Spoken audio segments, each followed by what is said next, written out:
Bienvenidos al post del árbitro, con un nuevo análisis arbitral de la jornada 23. Hoy toca revisar dos de los partidos más importantes del fin de semana. El derbi madrileño entre el Real Madrid y el Atlético de Madrid, dirigido por César Sotogrado, y el Sevilla-Barcelona con Alejandro Hernández al frente. Esta jornada 23 he podido seguir 3 partidos desde el minuto 1 hasta el 90, sin perderme nada, y así poder puntuarlos con la plataforma RevState y podéis ver las notas en mi perfil de ex Twitter. Vamos a desglosar las decisiones clave, analizar cómo han influido en la nota final y por supuesto revisar otras jugadas polémicas de la jornada. El post del árbitro siempre responde a las mismas preguntas. ¿Han estado a la altura los árbitros? ¿Han acertado en los momentos clave? Vamos a analizarlo con datos, contexto y por supuesto con mi opinión sobre lo que ha pasado. Vamos allá. Por cierto, vamos a poner una querella criminal contra el árbitro por falsear la...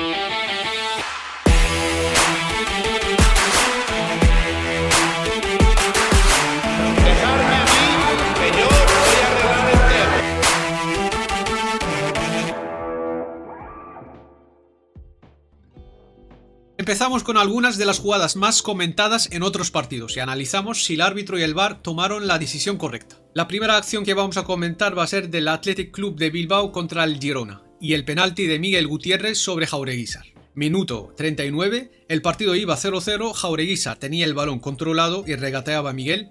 El jugador o el defensa del Girona llega tarde, es superado por el canterano del Athletic y termina pisándole levemente la puntera. No es un pisotón intencionado, pero además de doler, le bloquea el avance porque Jaureguizar ya le había ganado la posición con su regate. El árbitro Sánchez Martínez no la ve en directo, lo cual es comprensible porque el contacto es leve y el propio Jaureguizar tapa la visión del árbitro. Entiendo que al no estar seguro, deja seguir el juego, pero estoy seguro que avisa al VAR para que la revisen. Y me imagino que el VAR le avisó para revisar la acción. Tras ser llamado al monitor, Sánchez Martínez ve el contacto y no duda en señalar penalti, aunque sin tarjeta amarilla. En mi opinión, la actuación del árbitro junto al VAR ha sido la más correcta en este caso. Pero quiero dejar claro que esta jugada no se puede comparar con otras que han ocurrido este fin de semana y ahora vamos a ver el porqué. En el partido de la Anoeta Real Sociedad Español hubo una acción que, aunque no merece un análisis profundo, vale la pena comentar. El penalti pitado por la falta de Naif Aguerd sobre Puado. Minuto 51, el árbitro Javier Arberola Rojas señala correctamente el penalti y amonesta a Aguerd con tarjeta amarilla por una entrada tardía impactando con los tacos en el empeine de Puado. No hizo falta revisión del VAR porque el contacto existió claramente y lo único que podía salvar a Aguerd era que el balón estuviera en disputa, pero no era el caso, ya que Puado logró dar el pase o rematar antes de ser impactado. Decisión correcta y en general un partido sobresaliente por parte de Arberola Rojas. El siguiente partido, Alavés Getafe, dejó dos acciones polémicas. La primera acción, el penalti en contra del Alavés. Una jugada extraña que seguramente veremos más veces y el problema es que la decisión variará según el criterio del árbitro y la experiencia del equipo en la sala VAR.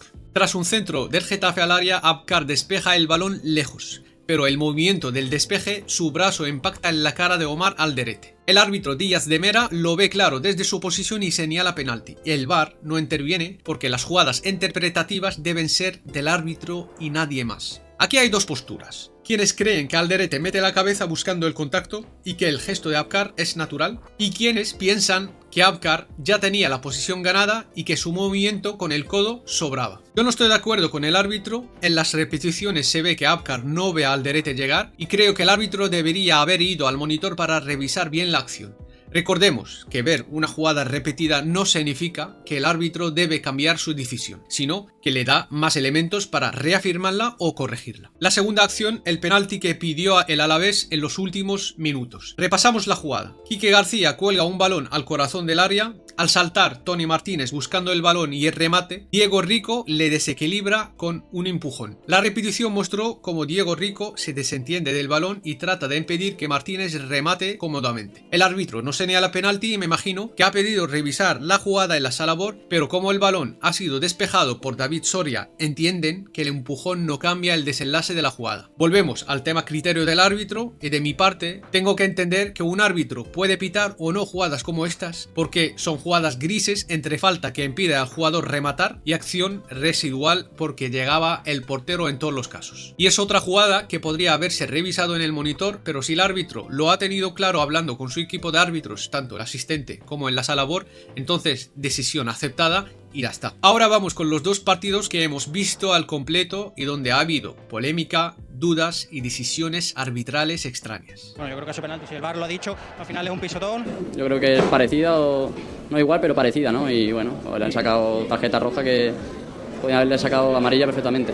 Empezamos con el Real Madrid, Atlético de Madrid, un partido que siempre tiene mucha tensión y que, como era de esperar, tuvo decisiones arbitrales clave. Sotogrado tenía un reto difícil y su actuación dejó bastante que hablar. Hablo de Sotogrado, pero también podría mencionar a Ricardo de Burgos Bengochea, quien estuvo en la sala VAR. Y de él, en la previa del partido, colgué esta imagen en Twitter y dije esto en directo. No sé, tengo dudas con Bengochea para mí es un árbitro, pues me lo imagino tierno en el VAR, y va a llamar a Sotogrado por contactos con un grado leve, lo veo sensible y creo que las caídas típicas de Vinicius, que los otros del VAR pasan de ellas, él va a actuar, pero bueno, es mi suponer, luego veremos qué tal. En la primera parte, Sotogrado mantuvo una nota perfecta hasta el minuto 12, cuando no pitó una falta de De Paul sobre Ceballos. A partir de ahí comenzó el caos con el penalti señalado a favor del Atlético de Madrid por una supuesta falta de Tchouaméni sobre Samuel Lino. Un contacto que no vio en primera instancia, algo entendible por la rapidez de la acción y que podría haber sido una ocasión de gol para Giuliano Simeone, que recibió el centro de Javi Galán.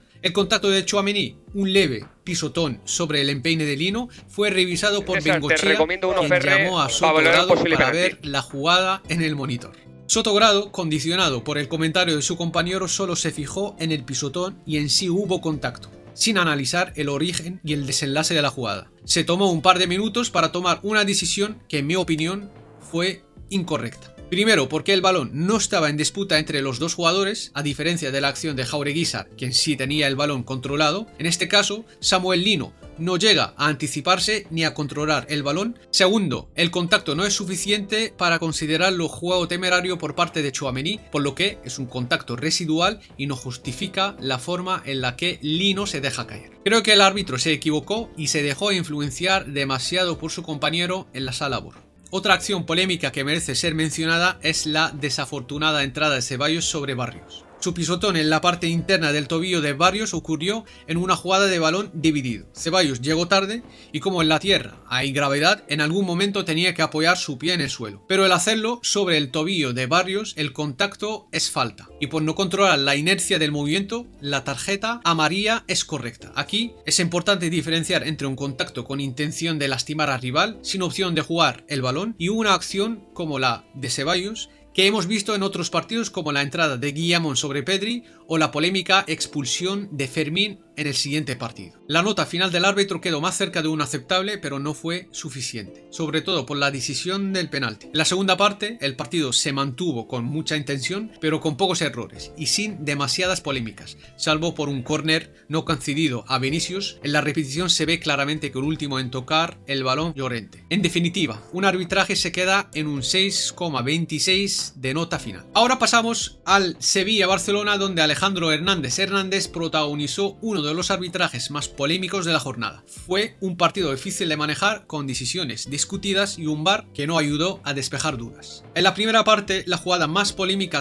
en redes sociales fue el gol del Sevilla en el minuto 9 y el supuesto fuera de juego de Saúl. El VAR y la tecnología no detectaron, pero que mucha gente en Twitter sí vio en la famosa captura del partido. Sin embargo, el problema es que esa captura, creada intencionalmente para demostrar que el árbitro se equivocó, es simplemente errónea. Me atrevo a decir que es absurdo utilizar imágenes de esa forma para probar algo que no existe. Y aún peor es la persona que trazó las líneas sobre una imagen tomada claramente después del momento del fuera del juego. En la captura manipulada se ve que el balón ya está en camino hacia Saúl y no pegado al pie de Luque Bacchio. Además, comparando las posiciones de los jugadores en la imagen de televisión, la postura de Saúl, especialmente su pie derecho y el brazo izquierdo, no coinciden con la imagen distorsionada en redes. Al analizarlo bien, se observa que Araujo, que salía de fuera del juego tarde, ya estaba adelantado por Saúl y Íñigo Martínez, y la rodilla derecha de Saúl ya estaba adelantada con respecto a su cuerpo. En conclusión, el gol fue legal y bien visto por el asistente, y nunca dudaré de la veracidad del VAR como tecnología.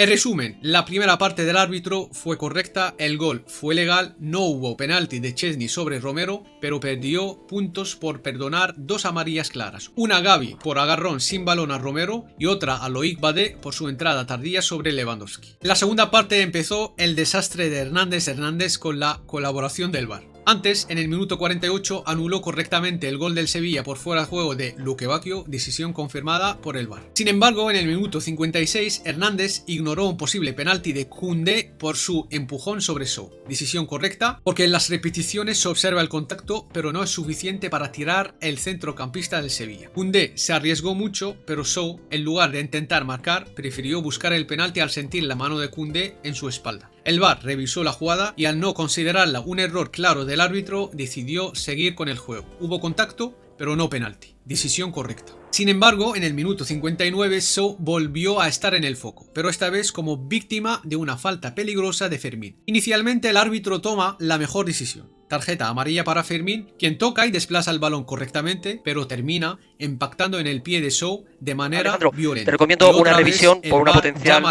juego con la misma historia que en el penalti del derbi. Te recomiendo una revisión por un potencial, lo que sea. Te recomiendo y potencial parecen palabras en clave entre los árbitros. Si juntas ambas, te recomiendo y potencial, el resultado es siempre o roja o penalti. A partir de ahí Hernández perdió el control del partido por completo, repartió tarjetas amarillas dentro y fuera del campo por cualquier motivo, y el partido terminó con un lamentable 4,68 de nota, la peor nota del fin de semana. Este partido refleja el estrés arbitral de la semana y deja claro que hay mucho que mejorar en las interpretaciones. ¿Qué opináis vosotros? ¿Creéis que los árbitros han estado a la altura esta jornada? Dejadme vuestros comentarios y si os gusta este análisis, suscribíos para seguir repasando el arbitraje cada semana. Nos vemos en el próximo vídeo. ¡Hasta la próxima!